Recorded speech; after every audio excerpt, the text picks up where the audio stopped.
All right. Continuing my little home office upgrade, I just picked up the Elgato Prompter. This literally just arrived on my doorstep a few minutes ago. I'm really excited to unbox it, get it set up, and see if it's worth all the hubbub I've been seeing online about this for a while now. I've been sitting on this and saving up. I got some birthday money, and it was Prime Day, so I grabbed this at a really good price. I'll talk about that and the value a little bit later. So without further ado, let's crack this puppy open. All right, so open this up, and we have a box with instructions, USB cable, a universal shroud backplate, DSL mirrorless backplate, and step-up rings. Let's pull out the main unit here.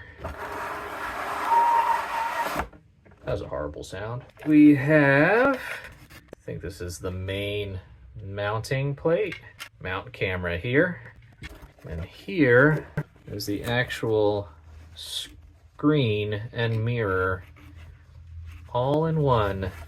Okay, we can swap this out. This is made if you have the Elgato face cam, but we can remove this plate and we'll put in the universal plate to use with our camera. All right, so here is the screen and mirror, and here is the camera mount.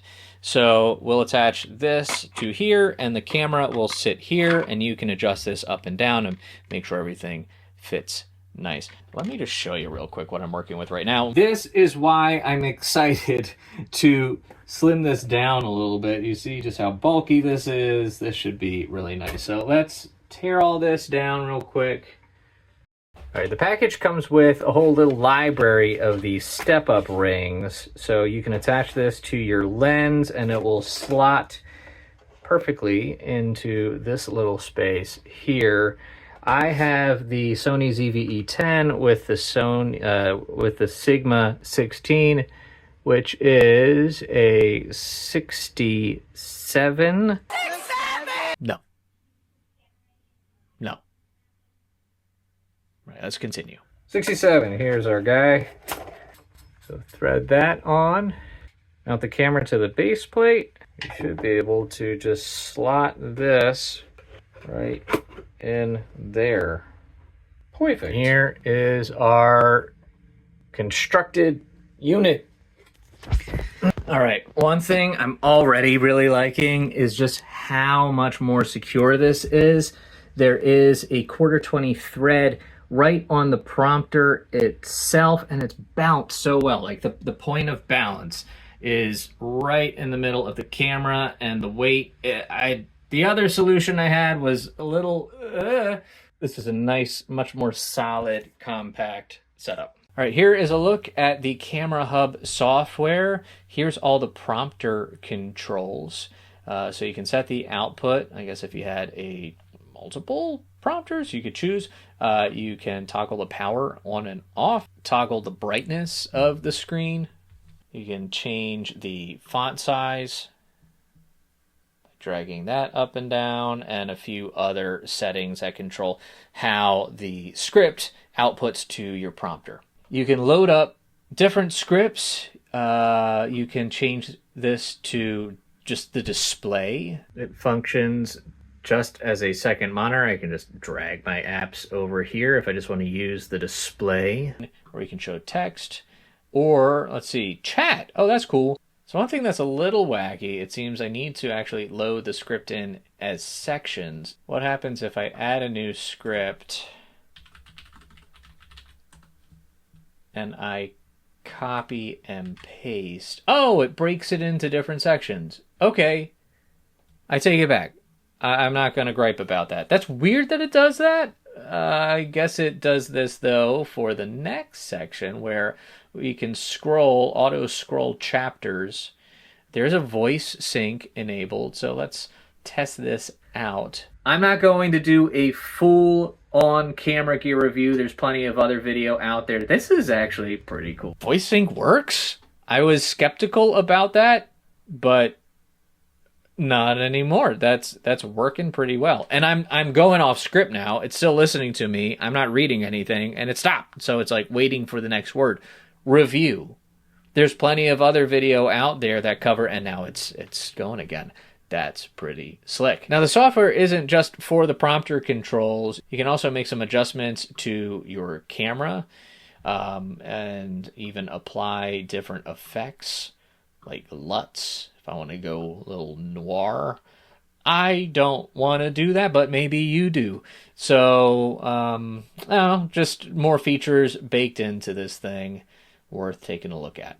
A confession, I kind of feel a little conflicted about this because I already have a teleprompter display. I don't need this. I'm already okay. And I became a little internet famous. Not really, but I have a lot of views on my videos walking you through how to use an iPad as a teleprompter display. So if you already have an iPad, you can spend much less money on a simple teleprompter setup like this, and then watch my videos to see how to get this all set up, and you're off to the races. This is kind of a luxury item, although I will say that solution is not the most elegant, and I've spent a lot of time helping other people troubleshoot the software you need to get the iPad solution working properly. So when you consider all the time that's involved and the fact that you might not have an iPad, you know, depending where you're starting and how valuable your time is to you, something like this could actually be the budget pick. This is a message from the future, or rather from the present. Everything you had watched up till now was from the past. I've been using the Elgato Prompter for a few months now. I wanted to make sure I put it through the motions before I hopped on here and endorsed it. And I gotta say, I endorse it. I really like it. Of course, there are less expensive options to consider, especially if you already have an iPad. You can just buy a cheap teleprompter kit, and you can watch my video tutorial here to learn how to get those working together. But I just like the form factor of this, the simplicity of this. The software's nice. I've had no connectivity issues.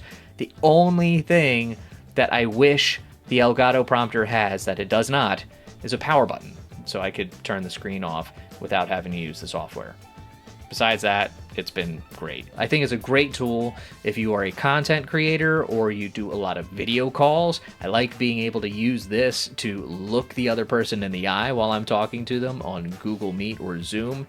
Just a great product. I highly recommend it, especially if you can find it on sale. We just finished out another Amazon holiday weekend, so keep your eyes peeled for any discounts during the upcoming Black Friday season.